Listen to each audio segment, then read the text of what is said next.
સાવરકુંડલા તાલુકાના વીજપડી ગામે રામનવમી પર ભવ્ય અને ભક્તિમય ઉજવણી કરવામાં આવી.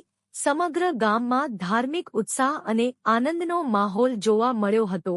રામનવમીના પાવન અવસર પર ગામમાં ભવ્ય શોભાયાત્રાનું આયોજન કરવામાં આવ્યું. બપોરે 3 વાગ્યે શ્રીરામજી મંદિરેથી શોભાયાત્રાનો પ્રારંભ કરવામાં આવ્યો. શોભાયાત્રા ગામના મુખ્ય માર્ગો પરથી પસાર થઈ મેઇન બજાર અને રાજુલા રોડ ઉપર ફરી હતી, જેમાં મોટી સંખ્યામાં ગ્રામજનો, યુવાઓ, મહિલાઓ અને બાળકો ઉત્સાહભેર જોડાયા હતા.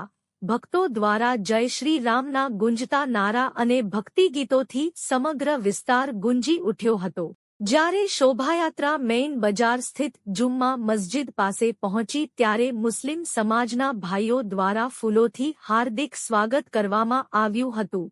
આ દ્રશ્ય કોમી એકતાનું અનોખું ઉદાહરણ પૂરું પાડ્યું હતું, જે ગામની સહિષ્ણુતા અને ભાઈચારા દર્શાવતું હતું. આ પ્રસંગે ગામના આગેવાનો દ્વારા પણ ફૂલોથી સ્વાગત કરી ઉજવણીમાં 4 ચાંદ લગાવ્યા હતા. પોલીસ પ્રશાસન દ્વારા કડક પરંતુ સુવ્યવસ્થિત બંદોબસ્ત ગોઠવવામાં આવ્યો હતો, જેના કારણે કાર્યક્રમ શાંતિપૂર્ણ અને સફળતાપૂર્વક પૂર્ણ થયો હતો. રિપોર્ટર સમીર ખોખર.